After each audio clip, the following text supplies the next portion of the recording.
Projeto aprovado pela Secretaria de Estado da Cultura, Governo do Paraná. Com recursos da Lei Paulo Gustavo, Ministério da Cultura, Governo Federal. Sejam bem-vindos a mais um episódio da nossa Armada Academy Podcast, com apoio da locadora Armada Rental. E a gente continua esse papo que está bem legal aqui com Ivanir Pereira. Legal, vamos trazer mais umas curiosidades para o pessoal aí. Vamos lá. Então a gente parou no episódio anterior, falando um pouquinho, deixando a galera com aquele gostinho de quero mais ali acho que de um projeto bem curioso que você rodou um cenário virtual em tempo real com chroma key, não foi nem LED, né? Então, como que foi o pensamento fotográfico em cima de um projeto do que você vê o cenário apenas no computador e você tem que reproduzir aquela luz no teu personagem, né? Com sombra e tudo mais que tá dentro daquele cenário. Como que é primeiro esse pensamento fotográfico?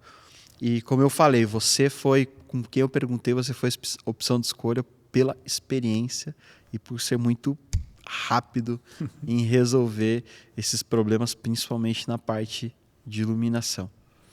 Rapaz, esse trabalho, né, esse projeto, o Manual da Sobrevivência da Literatura Brasileira. Olha, esse me tirou umas noites de sono. Mas, né, como dizem, né, a gente tem que resolver os problemas e dar a melhor solução para tudo. Se eu não me engano, quando a gente filmou isso daí, acho que foi um dos... Talvez São Paulo tenha feito um projeto desse, e aqui no Sul, né, em Curitiba, foi o primeiro que foi feito nesse modelo, né, de chroma key com um cenário virtual em tempo real. Entra na questão do orçamento, né? A gente tinha um orçamento limitado, a gente tinha várias questões ali que nos apertavam, né? Mas como foi falado, né? A gente tem uma certa bagagem, a gente tem uma certa experiência e tem que resolver os problemas assim, muito rápido, né? Isso aconteceu ali, graças a Deus, aconteceu tudo muito muito rápido, em conversa com o diretor, né? Com os diretores Cláudio e o Diego. A gente tinha que ser assim, muito hábil, né? Principalmente nas escolhas dos refletores, nas posições e, principalmente, né? A gente tinha uma conversa sempre muito próxima com o AD, que ele era o que estava, além de digitar o ritmo, ele sempre dava o próximo passo, o que eu teria que fazer no próximo passo. Aí a luz que eu montava para esse setup agora, com uma pequena mudança, eu já saberia o que eu teria que fazer para o próximo, né? Com pequenos ajustes eu já resolveria. Até teve uma situação lá que a gente tinha uma distribuição de 4 atores, né, em linha, e eu tinha uma fonte grande, que era um HMI de 4.000, se eu não me engano.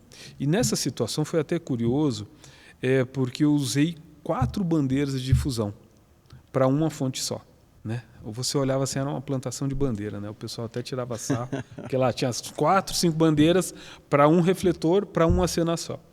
Né? O que acontecia? Eu estava fotometrando nesse dia, o primeiro ator que estava mais próximo da fonte, ele estava com 2 pontos acima do ator principal, que ele era o último ator dessa linha de 4 atores. Né? Aí o primeiro ator que estava próximo da fonte, eu tinha que cortar 2 stops. Como eu faço isso? Que tipo de difusão que eu faço isso? Será que eu somo difusão para tirar 2 stops ali que eu precisava? Aí foi isso, cheguei nessa conta. Né? Eu usei 2 bandeiras, 30 de 26, se não me engano. Para o segundo ator, eu tinha 1 ponto a menos. Se eu tinha 2 pontos no primeiro, no segundo eu tinha 1,5 pontos. Que eu tinha que tirar. Dá-lhe difusão. No terceiro ator, a mesma coisa. Daí eu tinha que fazer essa escala, né? Essa escala e essa escada de bandeira até chegar no diafragma que eu precisava, que era o último ator, e equilibrar tudo. Senão o primeiro ator ia estar estourado e o último ator, né, nessa linha de 4, ia estar com a luz menor nele. Aí esse foi um dos, né, desafios desse set nesse dia. Uma das dificuldades que eu tive lá grande, expliquei no primeiro momento para os diretores também, era o figurino do ator, de um dos atores lá, que era um figurino de folhas de livro. Que eu vi até o cenário, era tudo baseado nisso, né? Exatamente. Todo o cenário era meio que papel, assim. Exatamente. Daí esse ator, né, e o livro, tem folha branca, às vezes ele tem a folha um pouquinho queimada por causa do tempo, mas... né? Chroma key, todo mundo sabe, verde, retorna para tudo, né? Vem na pele, vem na roupa, vem em tudo.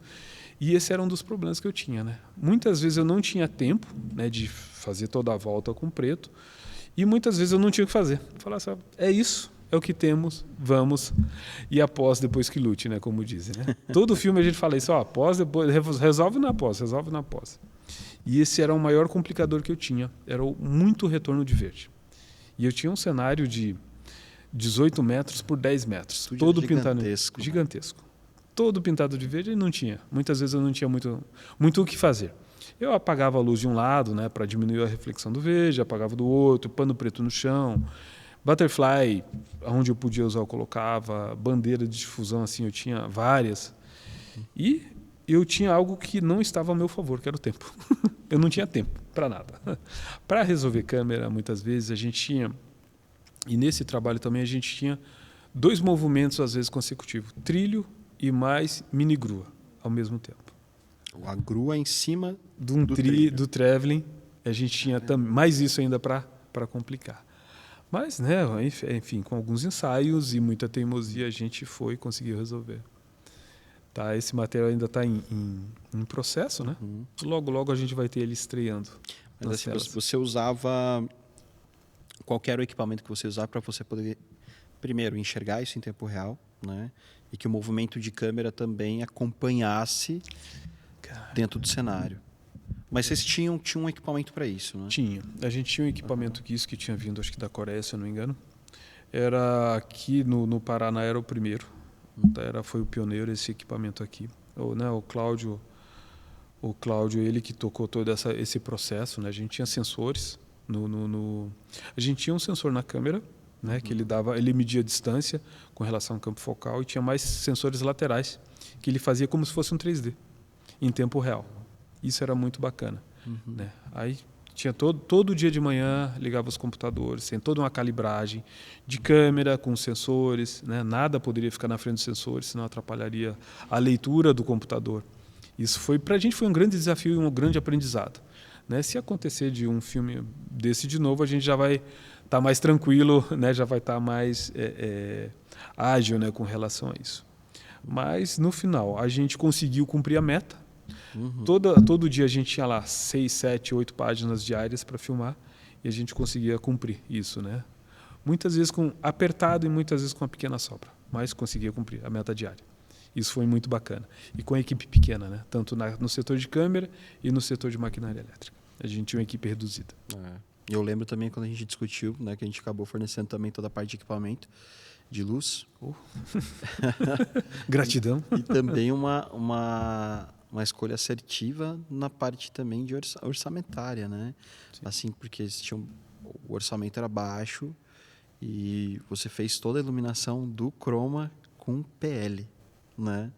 O que hoje raramente sai uma PL de locação numa locadora hoje em dia. Então você conseguiu rapelar a locadora inteira para iluminar quanto? 18 por 10 metros. 18 metros por 10. Fundo infinito. É isso, né? É aquela história, essa experiência, né, de trabalhar tantos e tantos anos com vários, né, tipos de refletores. Desde um HMI com ballast magnético, refletor de tungstênio, lâmpada de vapores, sódio de metal, de vários tipos. Lâmpada PL, né, foi uma passagem, acho que foram 4 ou 5 anos, né, que teve as PLs, tanto o tungstênio quanto o daylight.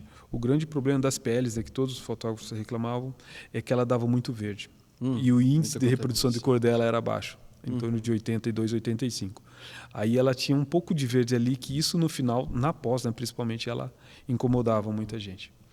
Mas foi uma fase, foi uma evolução, e a partir dela surgiu vários refletores, né? Teve o Parabim, N refletores com o mesmo sistema de lâmpadas. E nesse manual de instrução de sobrevivência, as lâmpadas PLs, elas inclusive nos ajudou, porque como ela emite verde, ela já ajudou a dar um pouquinho um setup mais no chroma. Ela já ajudou, a lâmpada verde ajudou na iluminação do fundo verde. Isso para a gente foi fantástico. Era notável, né? Assim, no olho você batia o olho no HMI e na lâmpada PL você sentia a diferença, claro, mas ela nos ajudou muito nisso. No verde, assim, para o recorte depois, ele facilitou muita coisa. Pô, que legal. Isso foi bacana. né? E botou ela na roda de novo.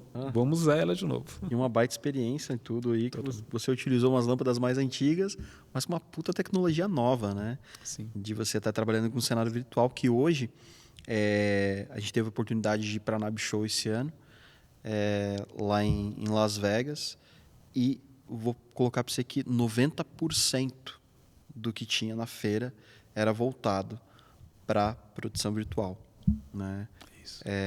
Não só cenário virtual, mas produção virtual em si. E a gente vê que é o futuro. A gente vai, claro, que demora um pouco mais para chegar para a gente. A gente já tem alguns pioneiros em São Paulo tocando isso. Mas você já trabalhou com uma tecnologia nova. Então, putz, que experiência animal, né? Não, foi um presente. Aquilo ali foi um presente, né? Foi um presente e um quebra-cabeça ao mesmo tempo, né? Foi um desafio. Isso, a gente é movido a desafio, né?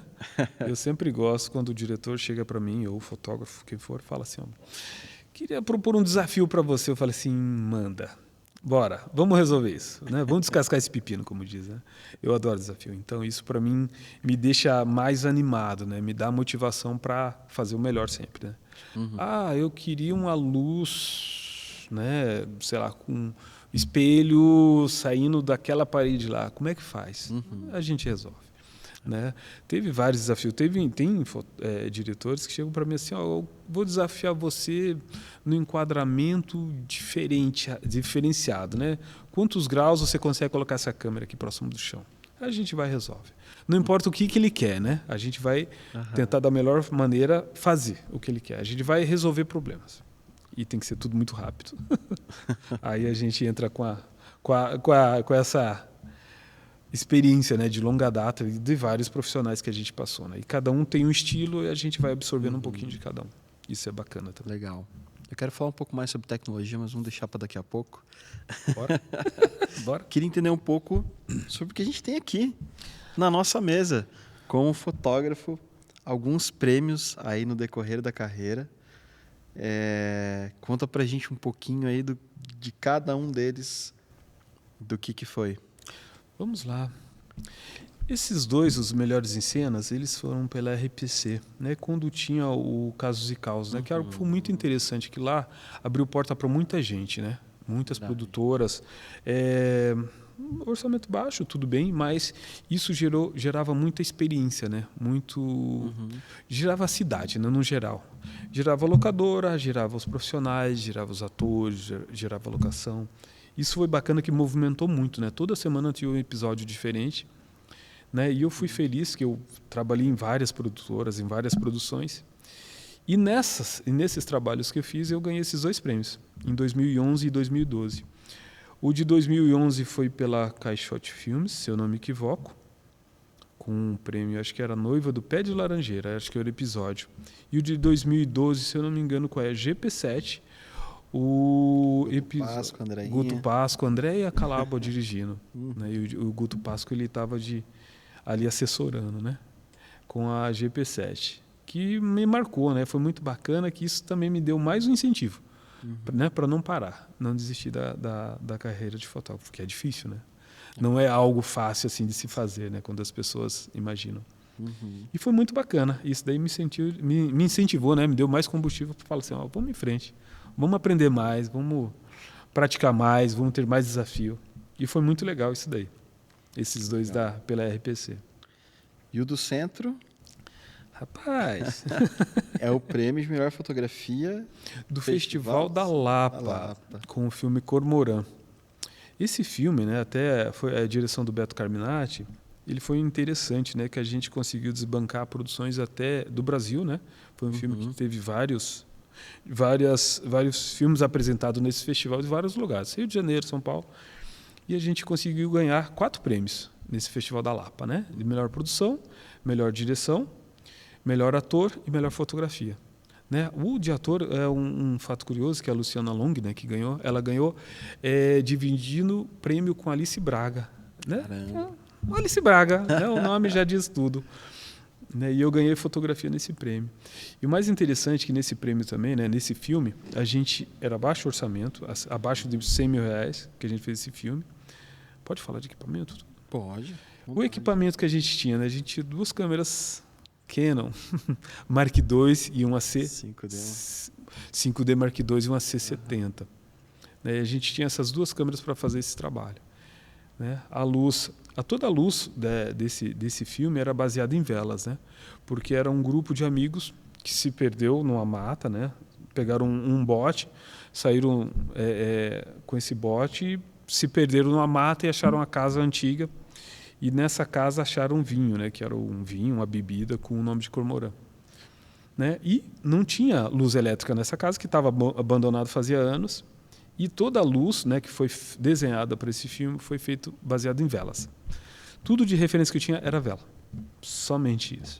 E na época sem LED. Sem LED. Você não tinha celularzinho ali com o saia dos links para você não tinha nada, era a vela. Mexer e fazer o efeito. E como que é? É a vela mesmo que iluminava? Ou você tinha um refletor e usava das suas traquitanas? Exatamente. A gente tinha vela como base, né, como referência à base de vela. Algumas situações eu usei lampião de querosene, né, para ter o mínimo, né, que a gente poderia ter ali na hora, era lampião ou vela. E a gente trabalhou com refletores pequenos, né? 150 watts, 200 watts, no máximo era 300 watts. Tungstênio. Tudo tungstênio. Aí, nesses refletores, a gente usou um truque que eu aprendi com um gaffer de São Paulo, que era starter de lâmpada fluorescente e dimmer. Né? O starter, junto com o dimmer, você consegue trabalhar na frequência. Né? Que o starter ele vai dar o disparo, ele vai dando o pulso do refletor. E isso simula a vela. Hoje em dia, nos LED, a gente tem isso fácil. Hoje em dia também você tem vários acessórios que simulam, né? A frequência da vela, você pode fazer N situações. Mas nessa situação, ou era vela, ou eu filmava com vela, várias velas multiplicadas, ou simplesmente o refletor com esse truquezinho, né? Esse starter, essa gambiarra, né? Tinha que ficar alguém ali no dimmer também. Pulsando ele. Sobe, desce. Exatamente. Caramba. Que ele ficava pulsando ali para dar o efeito de vela, para a gente poder ter o mínimo de informação para a câmera ler. E câmera, a 5D Mark II é uma câmera escura, né? Que o sensor dela, para baixar a luz, é terrível. Mas... E é uma coisa que se você colocava ali um asa 1600, 1200, já estava... Flicando tudo. Muito grão. Muito grão, muito ruído. Bastante. Muito ruído. Exatamente.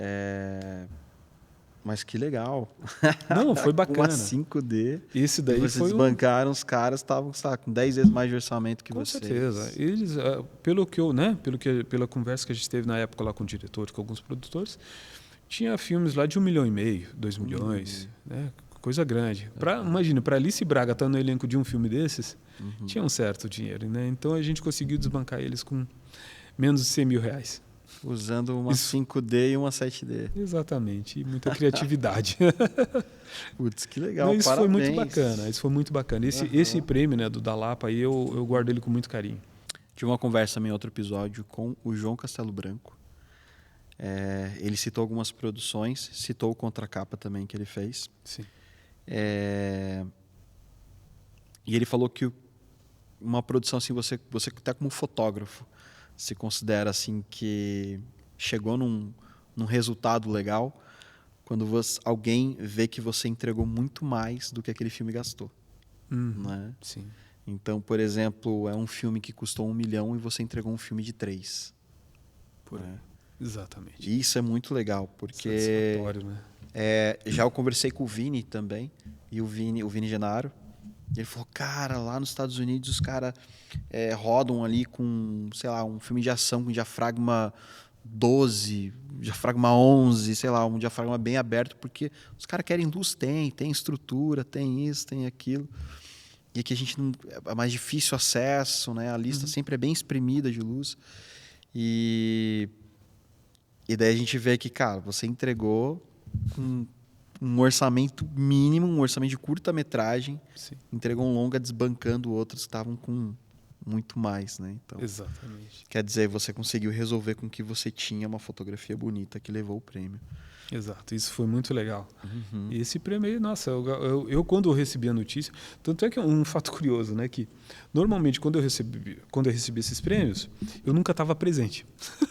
Eu estava fazendo algum outro job, alguma coisa assim, eu nunca estava presente, alguém sempre recebia por mim, né? Isso também é uma coisa que me marcou, né?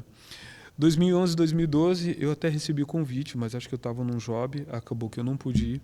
Aí chegou lá meu nome, estava lá como premiado. Eu falei, puta, que bacana, né?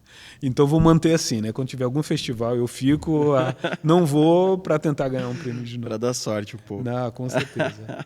Mas esse do Cormorã, realmente esse do filme Cormorã foi um desafio grande. Pouca verba, equipe pequena e pouco tempo. A gente fez esse filme entre 12 e 15 dias. Não lembro precisamente quantas diárias a gente filmou, mas deu isso. Era um filme muito curto, de prazo, né? A gente teve lá no máximo 15 dias, que a gente teve que fazer alguns retakes para poder complementar. Muito bacana mesmo de se fazer.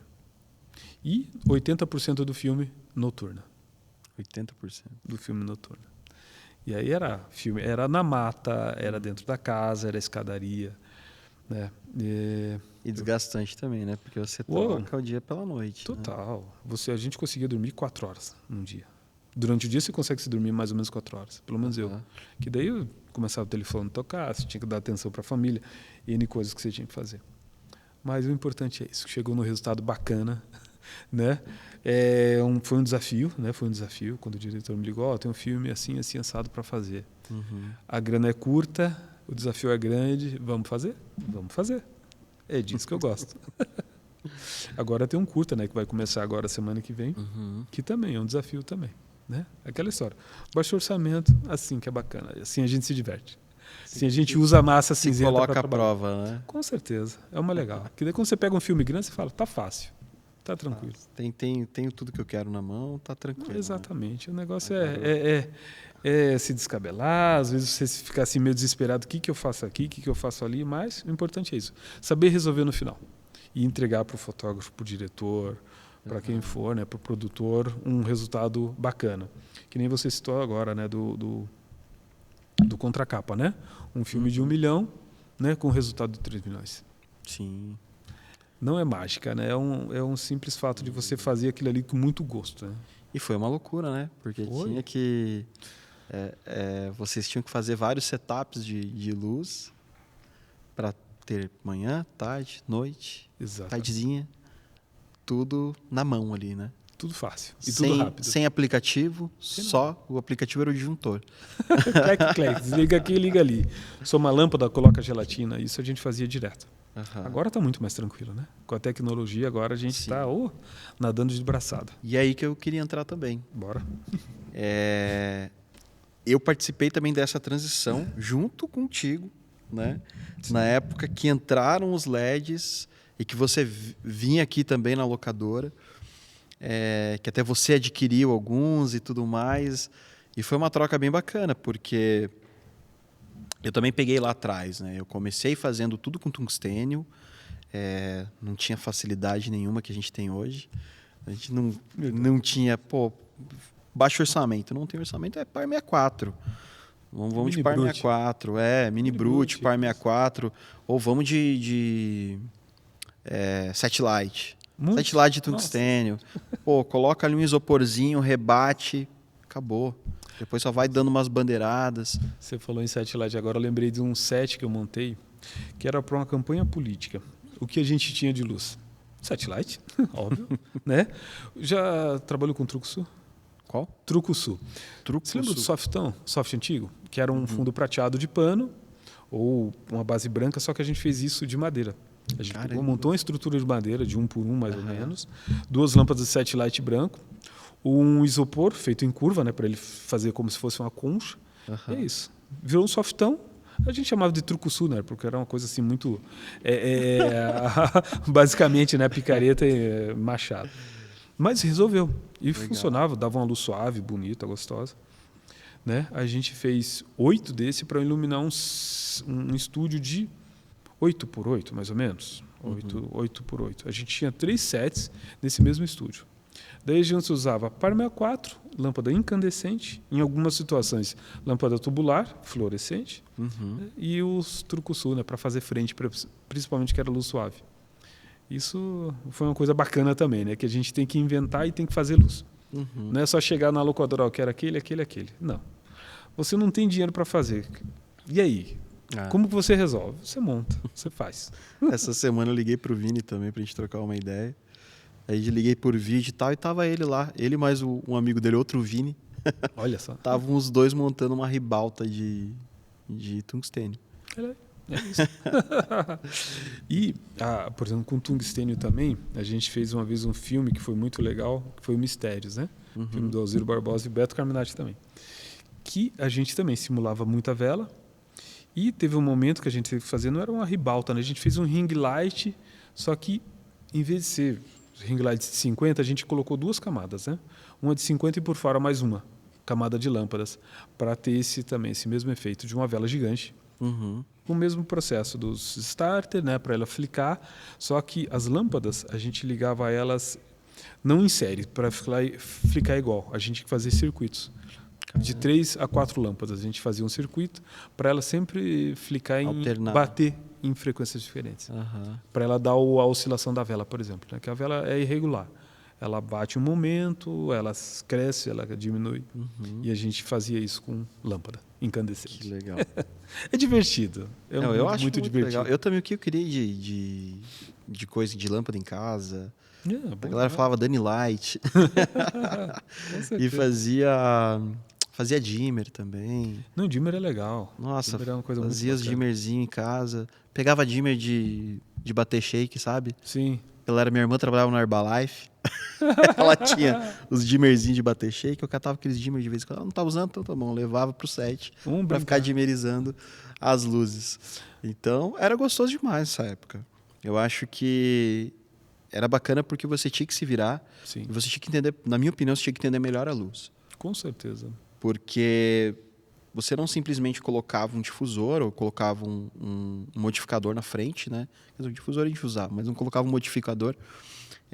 Não era essa facilidade que a gente tem hoje, né? Total. Então você tinha que aprender, como que essa luz vai rebater, como que se eu colocar um difusor aqui na frente, qual tipo de difusor, e você ia entendendo como que ela reagia, né, às coisas que você fazia com ela, como que fazia uma luz rebatida difusa. Exato. Né? Hoje em dia, o que você vê dessa evolução da tecnologia que a gente teve agora, principalmente com o mundo dos LEDs, agora... eu lembro quando a gente trouxe nosso primeiro 300D Mark I, foi o primeiro de Curitiba ainda que a Armada trouxe. A gente trouxe o primeiro 120D Mark I e você tinha um controlinho que você controlava naquele controlinho. Nossa, tinha 3 grupos que você podia fazer separado ali, acho que uns 5, 6 canais. E, nossa, aquilo lá já foi uma revolução. Quando eu trouxe aquilo, nossa, que eu locava.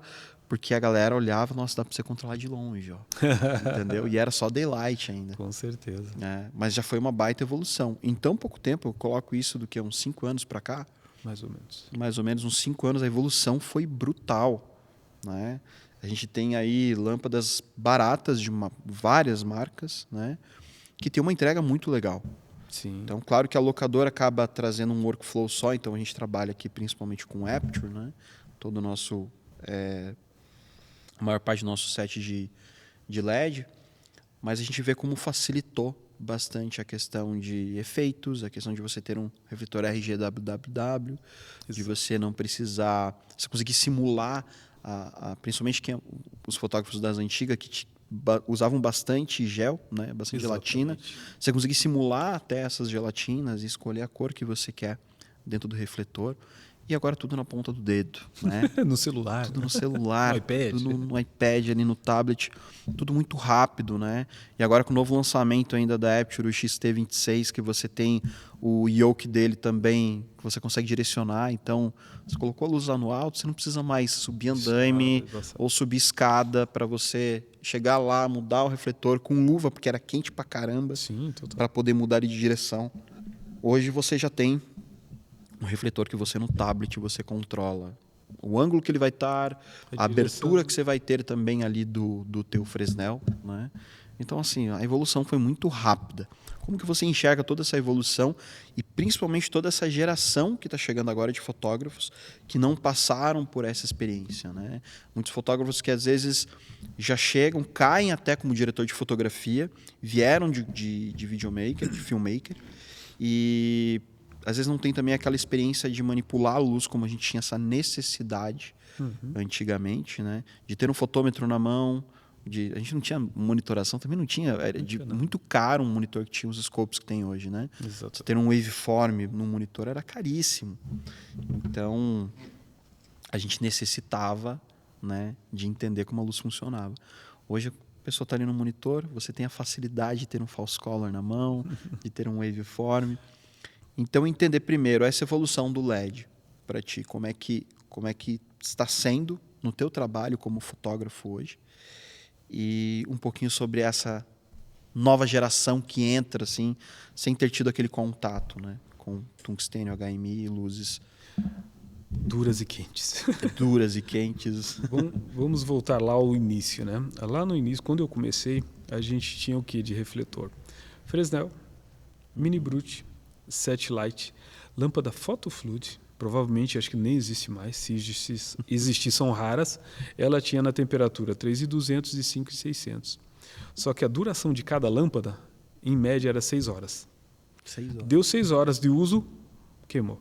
Tanto é que a gente montava geladeira, né, com ela. Né? A gente chamava de geladeira, como é o formato de uma geladeira com difusor na frente. Ela tinha que estar a uma distância no mínimo de 30, 40 centímetros, né? Porque senão ela marcava ou queimava a difusão, de tão quente que ela era. E a gente também passou pela fase do satellite, né? A gente precisa iluminar uma cena. O que a gente tem de luz? Satellite. Mini Brute. São luzes que você não controla. Você liga e, enfim, vai torcer para saber usar ela, manipular ela. Mini Brute, por exemplo, a gente usava muito para fundo, né? Fazer fundo, enchimento. Usava sempre Mini Brute, que é uma luz que ela espalha, ela tem um ângulo legal. Ou usava ela muito rebatida, né? Preciso iluminar uma fachada de uma casa. Vamos de Mini Brute, rebate o Mini Brute, pronto, lava tudo. Não tinha controle nenhum. Satellite é a mesma coisa. Às vezes a gente precisava, né, diminuir um pouquinho do satellite, não tinha dimmer nessa época, ou a locadora não tinha, ou a gente não tinha verba para alugar um dimmer. Vai no Bandor do satellite. É aquilo que você falou, vai de luva, né, porque o trem queima. Muitas vezes eu voltava para casa sem a digital, né, porque queimava, né? Às vezes ali na hora, na ânsia ali de você resolver rápido, você pegava no Bandor, fritava os dedinhos mas resolvia. E dependendo do set ainda, quando tinha muito mosquito, muito bicho, aquele senhora, cheiro queimado. O cheiro do bicho queimado. Isso quando o bicho não vinha, era um inseto grande, estourava a lâmpada. Exato. Né? Algumas vezes já queimou, estourou lâmpada comigo assim, né? O bicho batia na frente da lâmpada e estourava a lâmpada. Né? Dedo queimado assim era normal, mais que normal. E aquilo que você comentou também, né? De muitas vezes você ter que subir numa estrutura, subir numa escada, subir no andaime, para ajustar o refletor 5 graus para a esquerda, 5 para baixo. Ou para colocar uma gelatina de correção. Ou para colocar uma gelatina de correção, né? E hoje, no tablet, qualquer refletor, qualquer não, né? Mas muitos refletores já estão com essa facilidade de ser color, né? Aí você tem ali uma gama de cor grande, você tem gelatinas, você faz o que você quiser. Você faz transição, você faz efeito de solda, de flash, de TV, de lâmpada queimando, tudo que você imaginar você faz na palma da mão, que é muito bacana. Né? Mas é interessante, né? Principalmente para essa geração nova que está chegando, conhecer como era lá atrás e como está agora. Se um dia eu não tiver dinheiro ou não tiver numa situação que eu não possa ter um LED aqui, né? O que eu faço? Como eu faço? Com o que eu faço? Isso é uma pergunta que sempre fica, né? Eu preciso iluminar alguém que vai fazer um depoimento, no fundo tem uma fogueira. Como é que eu posso iluminar essa pessoa se eu não tenho um painel de LED, eu não tenho um bastão de LED, não tenho um dome, não tenho um balão? Como é que eu faço para iluminar? Né? Tem uma lâmpada fluorescente, eu tenho uma lâmpada incandescente, eu tenho uma lâmpada, um satellite, eu tenho Mini Brute. Como é que eu posso fazer? Né? É bacana você procurar saber isso, de como funciona, para num futuro, pode ser remoto, mas você pode precisar. Né? E outro, conhecimento nunca é demais. Né? Procure saber como é que era os antepassados. É uma coisa muito bacana. Né? Eu sempre procuro saber como era lá atrás. Né? Muitas vezes eu nunca cheguei a trabalhar, mas eu tive curiosidade de conhecer como era o arco voltaico, que foi o precursor do HMI. O arco de carbono. Exatamente. Como era, né? Eu tinha curiosidade de conhecer ele, mas eu não tive oportunidade de conhecer ele. Que nem... Eu também já vi funcionando, um amigo meu filmou, mandou e tal, que tinha até uma chaminézinha, né? Sim. E ficava queimando e soltando aquela fumaça o tempo todo. Exatamente. Eu não tive a oportunidade de conhecer, mas eu queria conhecer. Eu queria ter podido trabalhar com desse, mas não tive a oportunidade. E um outro equipamento que era muito legal, que hoje em dia é normal, é o dimmer de sal, não o dimmer de sal. Né? Você teria um tambor, um balde de sal, né? Você colocaria lá 1 quilo, 2 quilos, dependendo da quantidade de água. Você já colocaria uma fase lá dentro, né?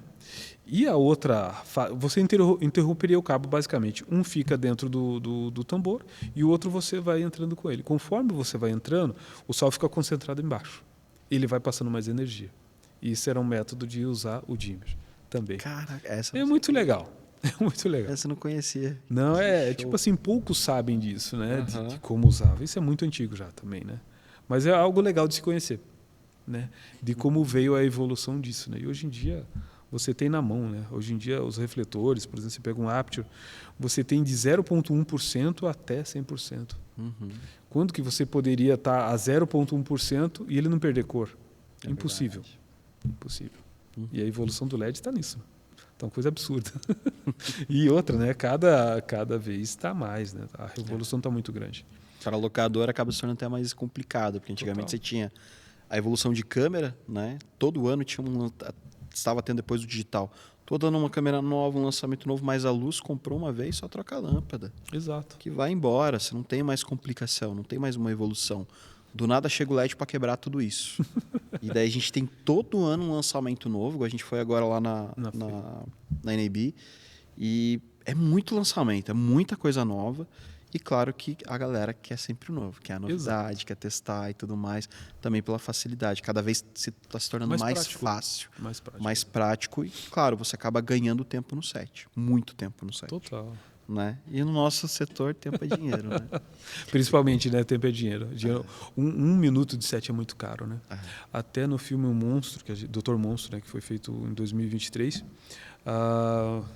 o diretor de produção lá ele comentou, né, que 1 minuto de set custava em torno de R$1.000. 1 minuto de set. Aí você começa a calcular isso, né? Em 12 horas, em N coisas. Né? Por exemplo, 1 minuto parado custaria isso. A gente não pode ficar parado.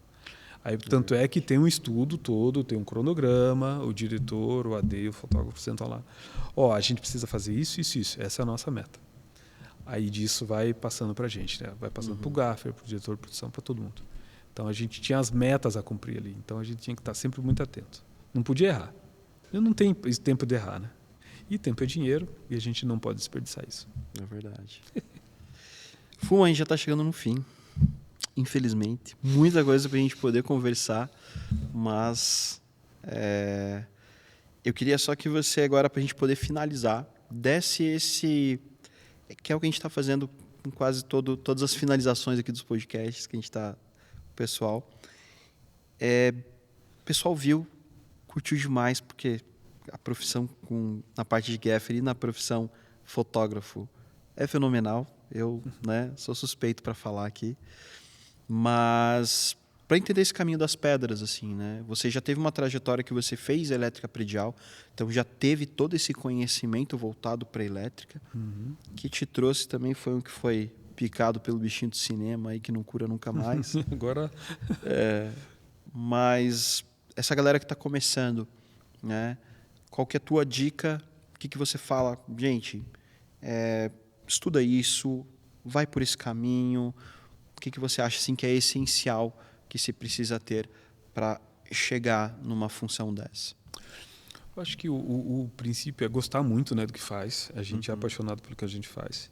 E uma coisa que é bacana assim, é respeitar o passo a passo. A evolução de cada etapa, né, da tua função. Se for o caso, começa como assistente de elétrica. Passa um período, aprende muito. Tente sugar o máximo de energia e de conhecimento da pessoa que está acima de você. Isso é muito importante. A pessoa que está acima de você, ela não vai negar conhecimento para você. Ela vai te passar tudo que ela sabe. Começa como assistente de elétrica, um bom tempo, né? Tente experimentar todos os refletores possíveis, o máximo de profissionais possíveis, para você ter diversidade de set. Não trabalhar apenas no equipe, que daí você cria uma rotina e cria um vício.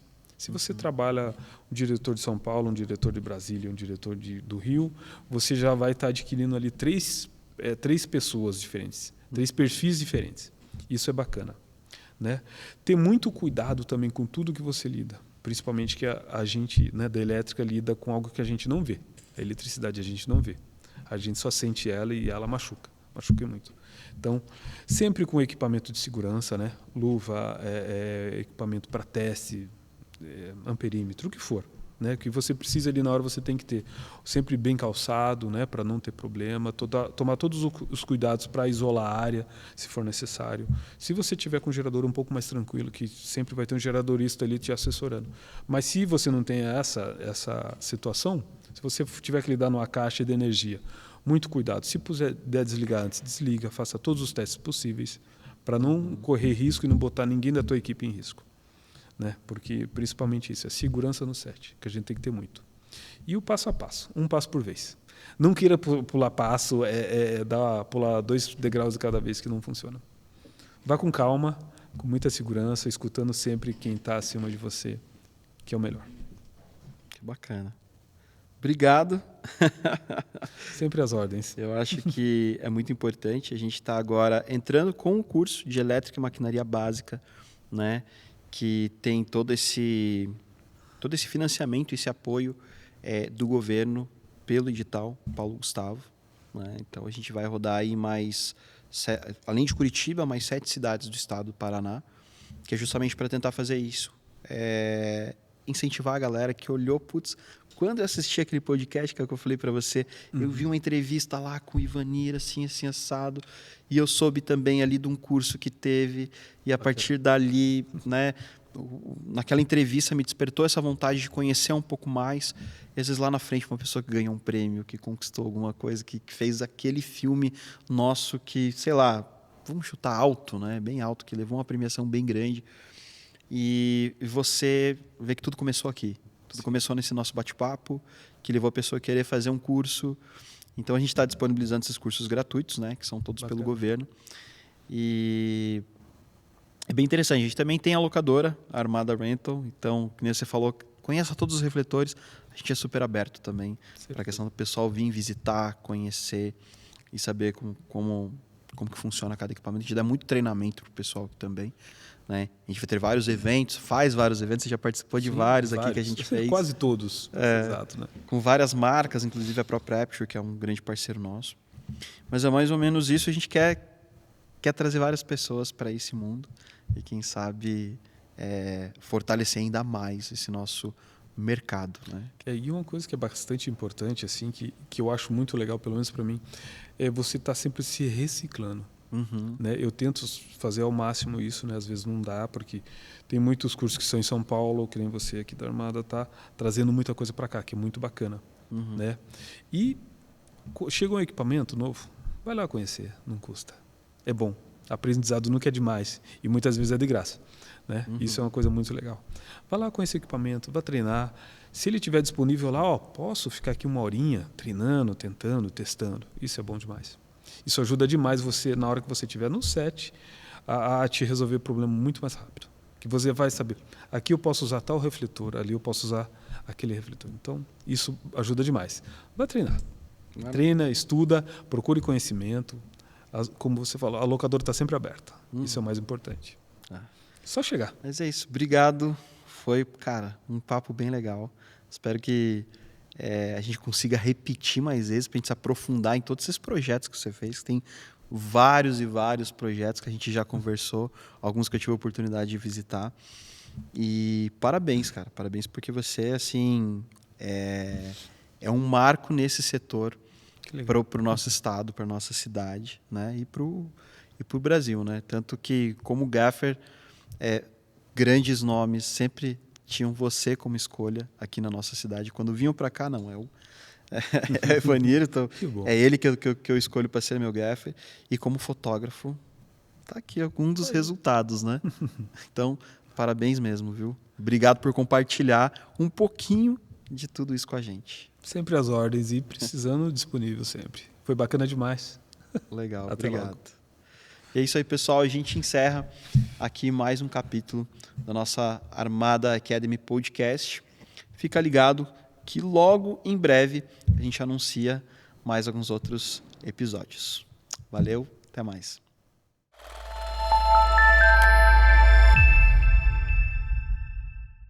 Projeto aprovado pela Secretaria de Estado da Cultura, Governo do Paraná, com recursos da Lei Paulo Gustavo, Ministério da Cultura, Governo Federal.